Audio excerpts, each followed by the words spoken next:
ప్రజలను మోసం చేయడం కాంగ్రెస్ పార్టీ నైజమని కేంద్ర మంత్రి కిషన్ రెడ్డి ఆరోపించారు. చాలా మంది రైతులకు రుణమాఫీ జరగలేదని విమర్శించారు. మండలాల వారీగా, గ్రామాల వారీగా రైతు రుణమాఫీ కాలేదో చెప్పాలని కిషన్ రెడ్డి ప్రశ్నించారు. భవిష్యత్తులో చాలా మంది రైతులకు బ్యాంకులు రుణాలిచ్చే పరిస్థితి లేదని కిషన్ రెడ్డి వ్యాఖ్యానించారు. బీఆర్ఎస్ రైతులను వెన్నుపోటు పొడిస్తే కాంగ్రెస్కు జనం బ్రహ్మరథం పెట్టారని, ఇప్పుడు కాంగ్రెస్ కూడా అదే పని చేస్తే త్వరలో భవిష్యత్తు లేకుండా పోతుందని అన్నారు. కంటి తుడుపు చర్యగా నామమాత్రంగా రుణమాఫీ చేస్తున్నారని ఆరోపించారు.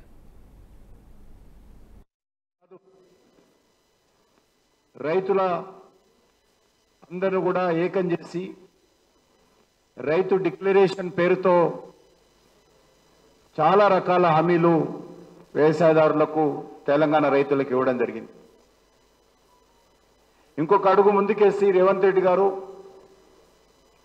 డిసెంబర్ 9 మా సోనియమ్మ జన్మదినము, డిసెంబర్ 9 లోపల మా ప్రభుత్వం అధికారంలోకి వస్తుంది కాబట్టి ఎవరు కూడా రైతులు బ్యాంకులకు అప్పులు కట్టొద్దు, ఒకవేళ అప్పులు కడితే మళ్ళీ వెంటనే వెళ్ళి బ్యాంకులో 2 లక్షల వరకు కూడా అప్పులు తీసుకోండి, ఆ అప్పులను మేము అధికారంలోకి వస్తే మేమే చెల్లిస్తామని చెప్పి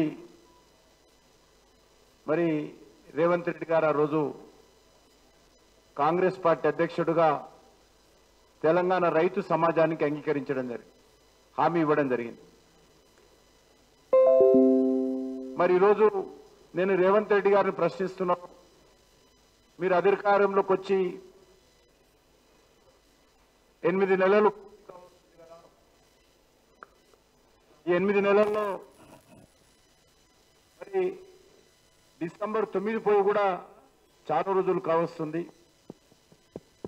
ఎందుకు మీరు ఇప్పటి వరకు కూడా రైతు రుణమాఫీకి సంబంధించి మొదటి దశ అన్నారు, రెండో దశ అన్నారు, మూడో దశ అంటున్నారు, కానీ చాలా మంది రైతులకు ఇంకా ఏ దశ రాలేదు, రైతు రుణమాఫీ దశ ఇంతవరకు రాలేదని చేస్తా ఉన్నాను.